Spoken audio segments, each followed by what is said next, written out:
안녕하세요. 춘화야담입니다. 오늘도 와주셔서 감사합니다.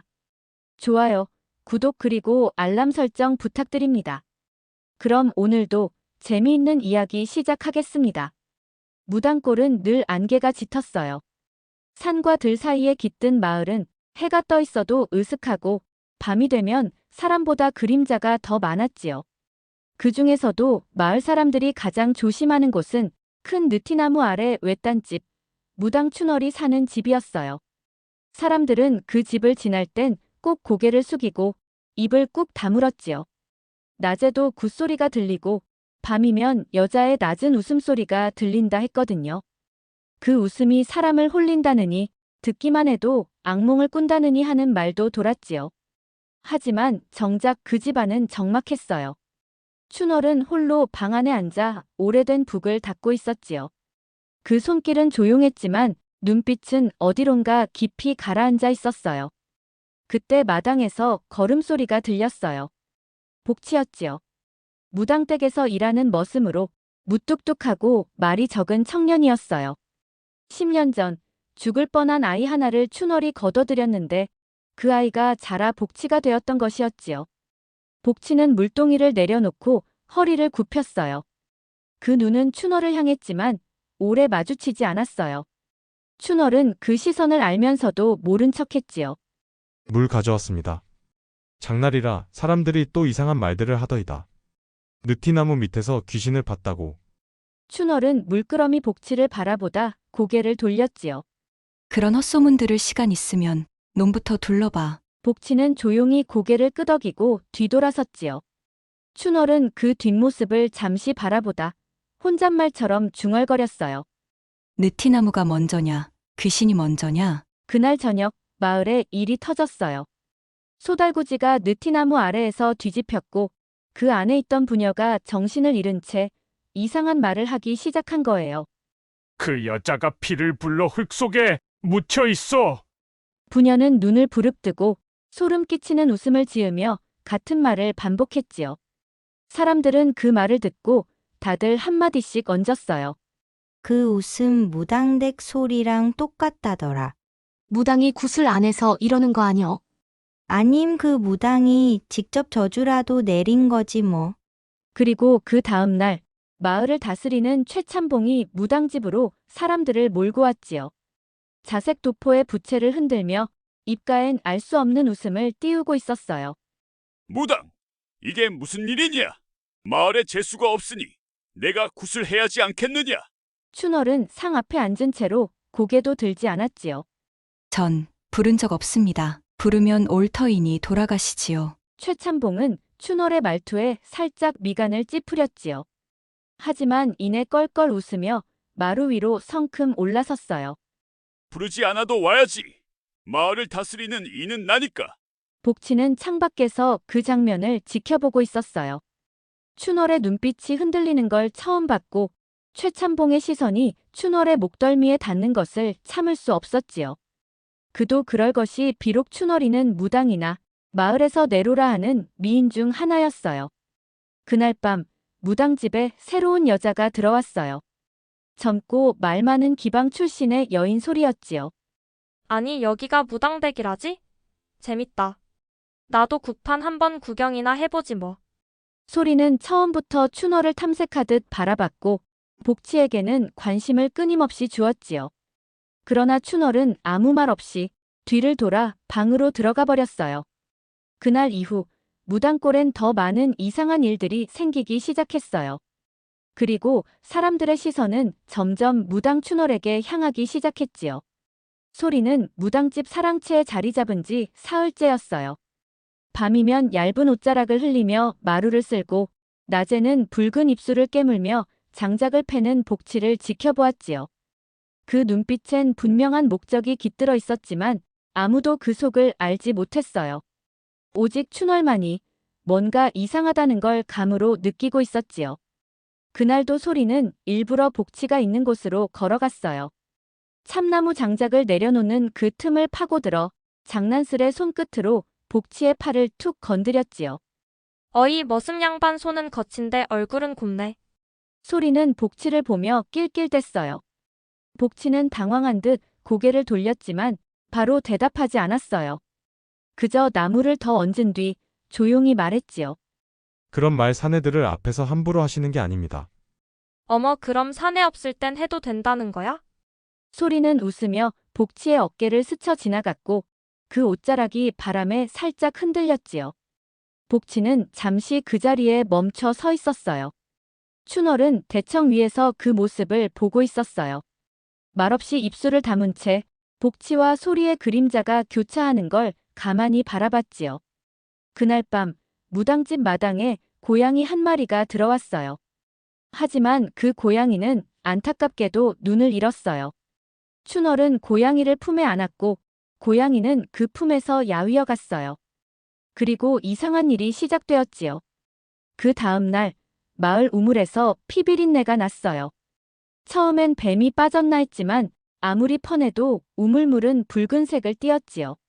사람들은 흉흉해졌고 다시 무당의 집을 입에 올리기 시작했어요. 그 여자가 들어온 뒤부터야. 그 기방 개집 말이야. 둘이 짝짝꿍해서 뭔 짓 하는 거 아니여? 최참봉이도 요즘은 무당댁에 자주 간다더라. 소문은 퍼지고 마을은 술렁이기 시작했어요. 춘월은 굿상에 앉아 태극무늬 붉은 천을 바라보며 중얼거렸지요. 피는 원을 그린다. 시작과 끝이 같아야 풀리겠지. 그날 밤 복치는 뒤척이다 안 채 마루로 나왔어요. 춘월이 마당에서 혼자 북을 치고 있었지요. 소리 없이 일정한 박자였어요. 복치는 말없이 그 모습을 지켜보다 말했지요. 왜 이 밤에 북을 치십니까? 춘월은 북을 멈추지 않은 채 대답했어요. 안 쳐도 자꾸 들리더구나. 그럴 바엔 내가 쳐주는 게 나을 것 같아서. 복치는 한 발 다가섰어요. 춘월의 얼굴엔 땀이 송골송골 맺혀 있었고 그 눈빛은 혼란스러웠지요. 마님, 혹시 무슨 일 생기신 겁니까? 춘월은 북 위에 손을 올린 채 천천히 복치를 바라보았어요. 그리고 낮은 목소리로 말했지요. 복치야, 사람이 사람을 욕망하면 안 되는 줄 알았는데 그것이 아니라 욕망을 감추면 안 되는 거더라. 복치는 그 말을 듣고도 한동안 아무 말이 없었어요. 그러다 조용히 고개를 숙였지요. 마님, 전 제 욕망을 감춘 적이 없습니다. 춘월은 가만히 웃었어요. 하지만 그 웃음은 기쁨도 위로도 아니었지요. 그저 오래 참은 여인의 한숨 같은 웃음이었어요. 그리고 그 웃음 뒤에 한 줄기 그림자가 살며시 나타났어요. 사랑채 기둥 뒤 소리가 그 모든 걸 지켜보고 있었지요. 그 눈엔 웃음이 있었고 입술엔 씹은 듯한 핏자국이 맺혀 있었어요. 흥, 둘이 벌써 이렇게 재미있어지면 나는 언제 끼지? 그 말은 속삭임이었지만 그 밤 공기 속에선 귀신보다 더 선명한 소리로 퍼져나갔지요. 무당골 우물은 그날 이후로 아무도 찾지 않았어요. 물은 퍼내도 비린내가 가시지 않았고 그 깊은 어둠 속에서 무엇인가 끓는 소리가 들렸다고들 했지요. 아이들은 울었고 노인들은 산으로 기도하러 올라갔어요. 춘월은 굿상을 치우지도 않은 채 며칠을 방 안에 틀어박혀 있었지요. 복치는 안채 문 앞을 몇 번이고 서성이다 돌아섰어요. 그 안에서 무슨 일이 벌어지고 있는지 알 수 없었지만 어쩐지 문을 열면 춘월이 아닌 무언가가 나올 것 같은 불길한 느낌이 들었지요.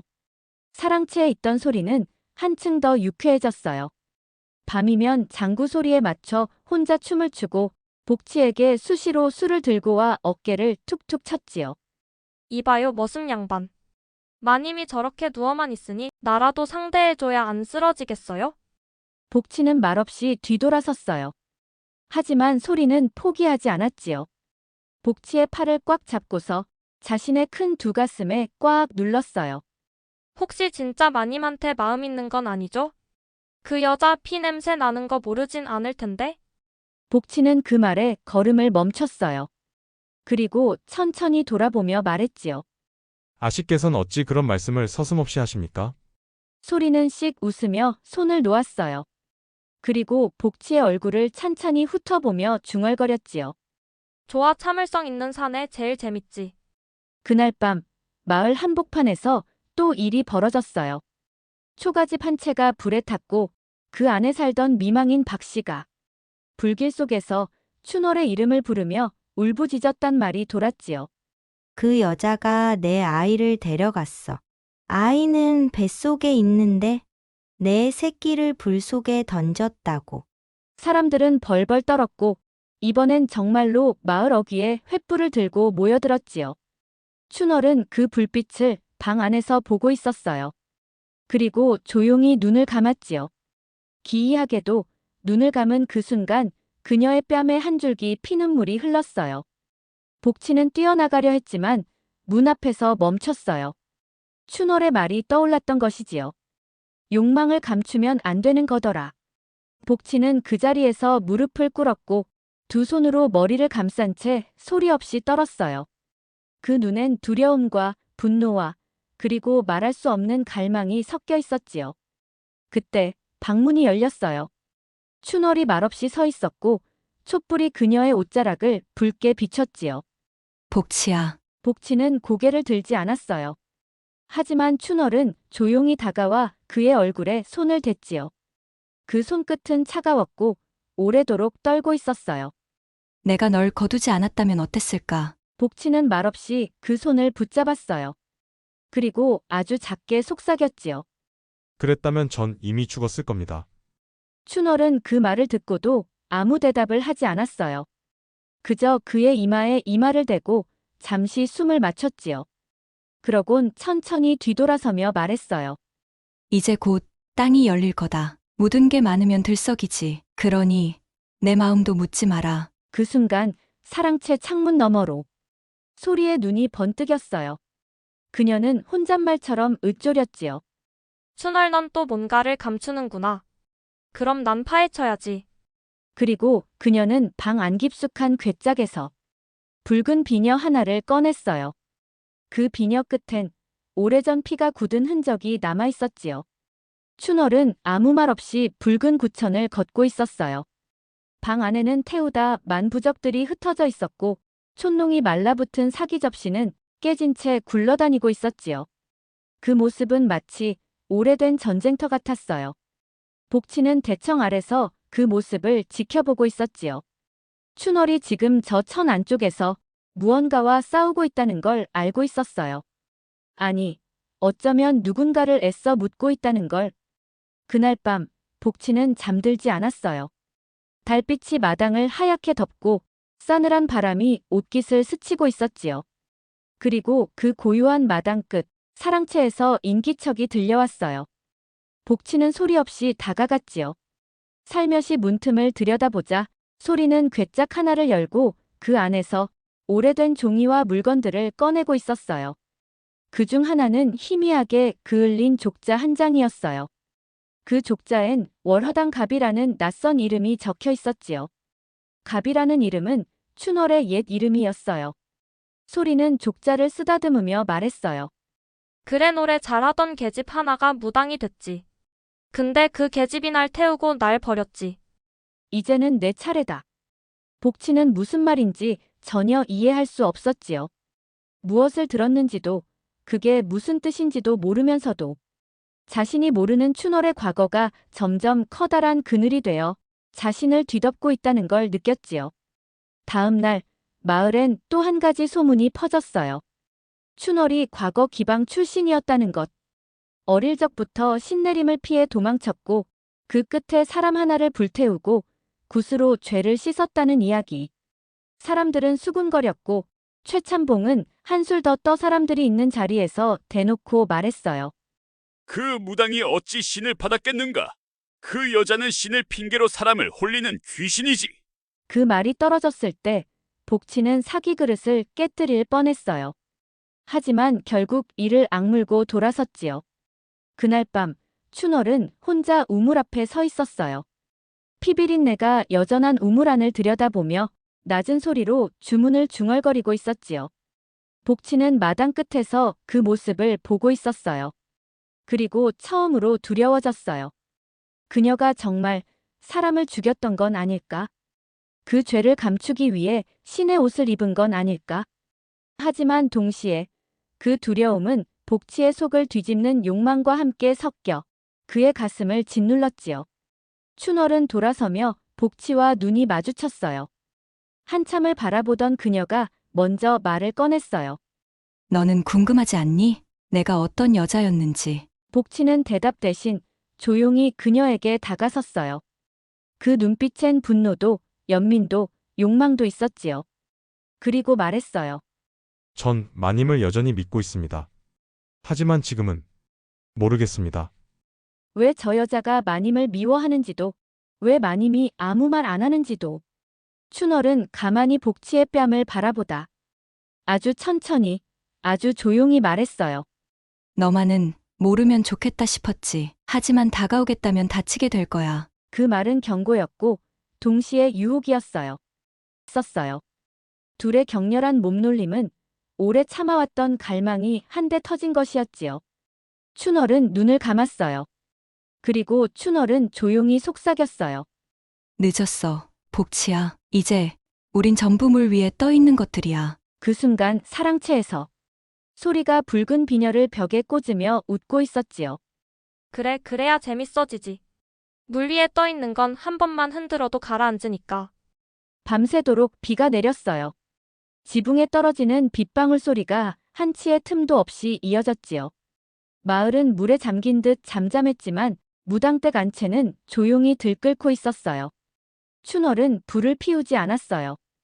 방 안은 어둡고 서늘했고 마루 밑에선 개미떼들이 몰려다녔지요. 그녀는 한참을 앉아있다. 오래된 작은 상자를 꺼냈어요. 그리고 그 안에서 낡은 놀이개 하나를 꺼냈지요. 놀이개엔 갑이라는 글자가 새겨져 있었어요. 그 이름을 보는 순간 춘월의 눈이 달라졌어요. 그건 지금의 무당도 여인도 아닌 불 속에서 울던 한 아이의 눈빛이었지요. 기방의 어린 아이, 무명에 가까웠던 몸, 노래를 하면 사람들이 웃었고 노래를 하지 않으면 얻어맞았던 날들. 그리고 그날 밤 불길이 기방을 삼켰고 불 속에서 울던 동생 소리에 손을 놓았던 기억. 그녀는 알았어요. 지금 무당집에 있는 소리가 그때 불 속에서 잃은 그 아이일 거라는 걸. 살아있었다는 건 기적이었지만 그 아이의 눈이 너무 깊고 너무 차가웠지요. 춘월은 놀이개를 움켜쥐며 중얼거렸어요. 넌 왜 살아서 날 찾은 거냐? 그 시각 소리는 무당집 뒤편에서 무언가를 파헤치고 있었어요. 손에 피가 나도록 흙을 헤집었고 결국 썩은 천에 감싸인 작은 항아리 하나를 꺼냈지요. 그 항아리 안엔 부서진 뼈조각 몇 점과 태운 부적 조각들이 들어있었어요. 소리는 그것을 꺼내들고 비에 젖은 채 속삭였어요. 이게 그 아이였겠지. 내 동생을 대신 바쳐 신이 된 여자. 이젠 내 차례야, 춘월. 한편 복치는 마을을 돌고 있었어요. 비 맞은 초가집들, 사람들의 닫힌 창문, 그 속에서 새어나오는 수군거림과 욕설들. 이제 진짜 굿을 해야지 않겠어? 무당이 신을 부르면 저 우물도 깨끗해질 텐데. 그 무당, 사람 하나쯤 바쳐야 신이 오는 거 아냐? 복치는 점점 더 조여오는 것 같은 숨통에 주먹을 꽉 쥐었어요. 그리고 최참봉의 집을 찾아갔지요. 기와집 안, 최참봉은 술상을 앞에 두고 웃고 있었어요. 아니, 무당댁 모습이 여긴 어인일이냐? 복치는 참았어요. 참고 또 참으며 낮은 목소리로 말했지요. 마님 춘월 마님에 대한 말 그만하셨으면 좋겠습니다. 최참봉은 술을 쏟아내며 웃었지요.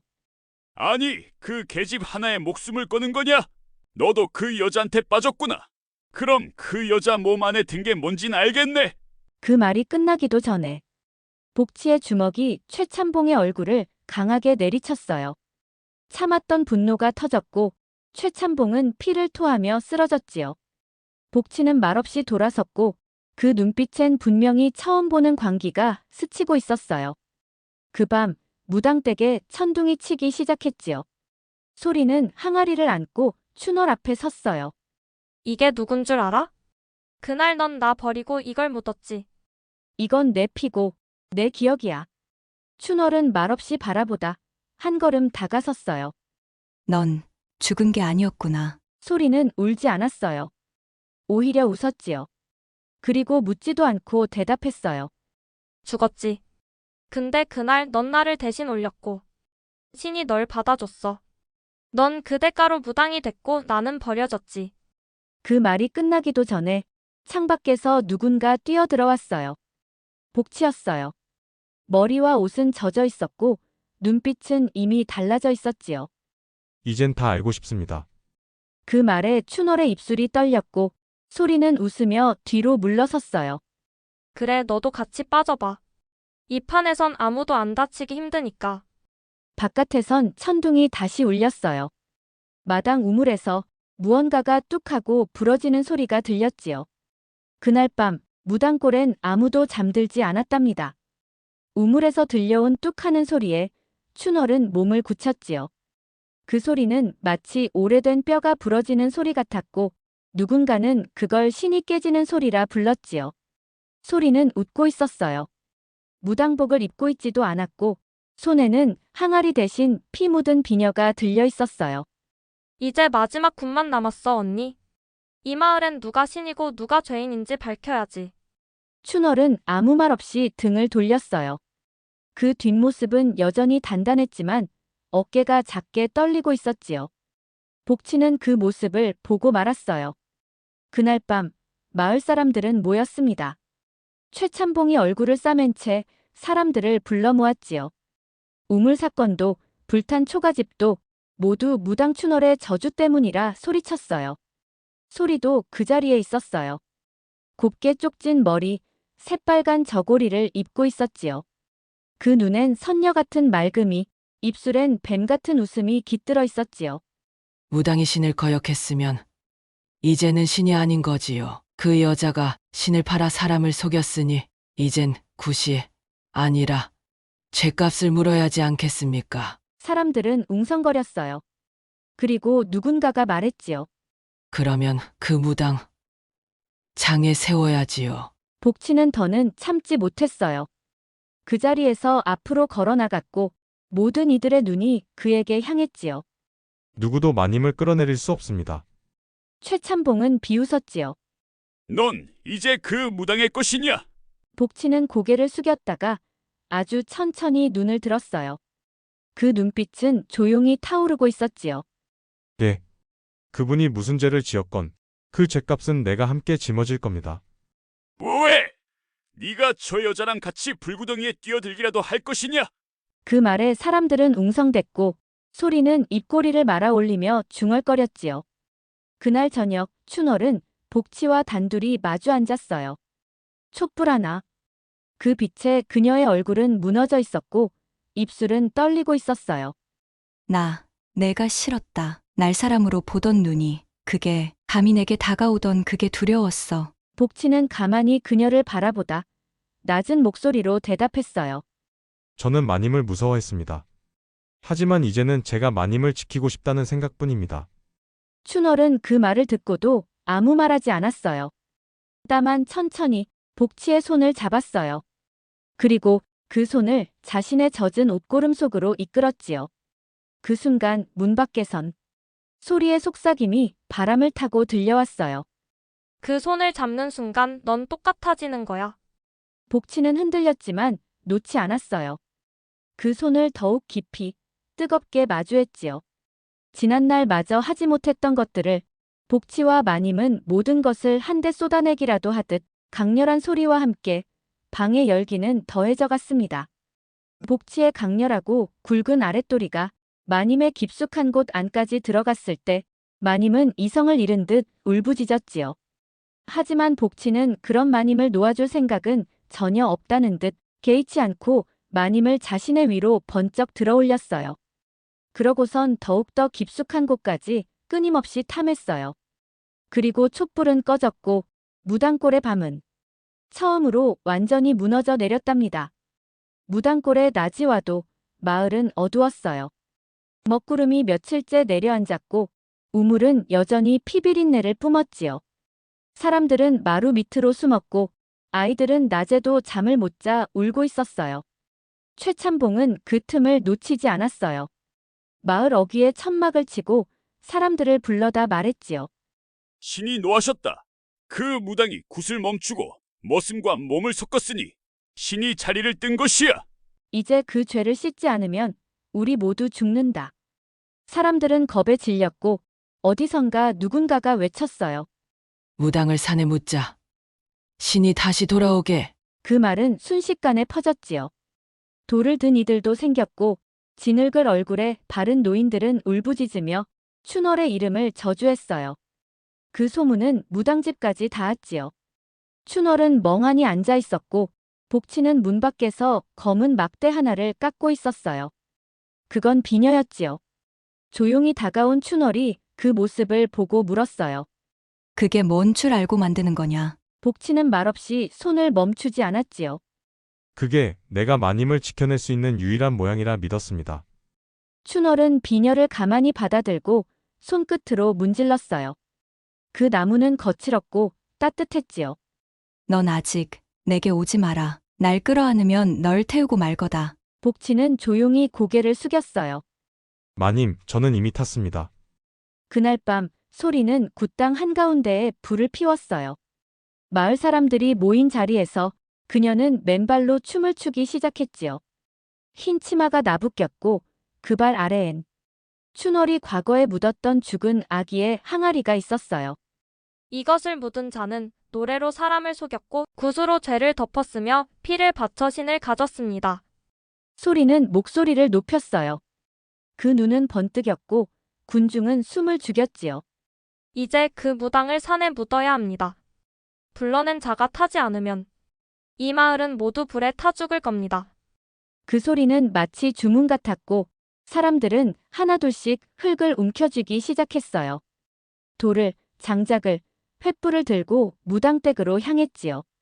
그때의 발소리를 들으며 춘월은 말없이 고개를 숙였어요. 그리고 조용히 굿상을 향해 걸어갔지요. 나도 알고 있다. 신이 나를 버렸다는 걸. 복치는 그녀를 따라잡으려 했지만 춘월은 단호히 돌아섰어요. 이건 내 죗값이다, 복치야. 널 태우긴 싫다. 날 사랑했다면 보내줘. 하지만 복치는 머뭇거리지 않았어요. 그녀의 앞을 막아섰고 손에 쥔 비녀를 내밀었지요. 이걸로 마님을 묻는 건 내가 하겠습니다. 그러니 그 어떤 손도 마님을 못되게 하겠습니다. 춘월의 눈에서 눈물이 흘렀지요. 그 눈물은 붉었고 그녀는 복치의 손을 조용히 붙잡았어요. 그리고 말했어요. 그래, 함께 타자. 그 순간 마을 사람들이 무당댁 문을 부수고 들이닥쳤고 춘월은 복치의 손을 끌어 굿당 중앙, 불이 붙은 장작 위로 걸어 들어갔지요. 그리고 붉은 비녀를 제 이마에 꽂았어요. 그 불길 속에서 춘월은 웃고 있었고 복치는 그녀를 끌어안은 채 한마디도 하지 않았어요. 그 모습에 마을 사람들은 손을 멈췄고 소리는 무표정한 얼굴로 굿당을 등졌지요. 그리고 마지막으로 중얼거렸어요. 이제 나만 남았네. 무당집은 다 타버렸지요. 지붕은 무너졌고 마루는 재로 깔렸고 굿당은 검게 그을린 흔적만 남았어요. 하지만 그 불길 속에서 춘월과 복치는 살아남았지요. 기적이었을까요? 아니면 신이 마지막으로 그들을 벌하지 않기로 한 걸까요? 그들은 굿당 뒤편 샛길 아래 작은 움막으로 옮겨졌고 며칠째 말을 잃은 채 서로를 지키고 있었지요. 춘월은 한마디도 하지 않았어요. 입술은 말라 있었고 눈빛은 깊은 안개처럼 멍해 있었지요. 복치는 그녀의 곁을 지키며 식은 죽을 데워주고 무릎을 베개 삼아 말없이 앉아 있었어요. 그 침묵 속에서 춘월이 처음으로 입을 열었어요. 그날 그 아이가 날 부르며 울었어. 언니하고. 그래서 난 뒤돌아서 뛰었지. 그게 소리였어. 복치는 그 말을 가만히 듣고 있었지요. 한참 뒤에야 말했어요. 저도 압니다. 그분이 왜 뛰었는지도. 춘월은 눈을 감았어요. 그리고 속삭였지요. 나 정말 신내림을 받은 거긴 했을까? 아니면 사람을 태우고 도망친 죗값을 스스로 무당이 되었다고 믿은 걸까? 복치는 대답하지 않았어요. 그저 그녀의 손을 잡았고 그 손은 너무나 작고 차가웠지요. 그때 마을에 다시 비가 내리기 시작했어요.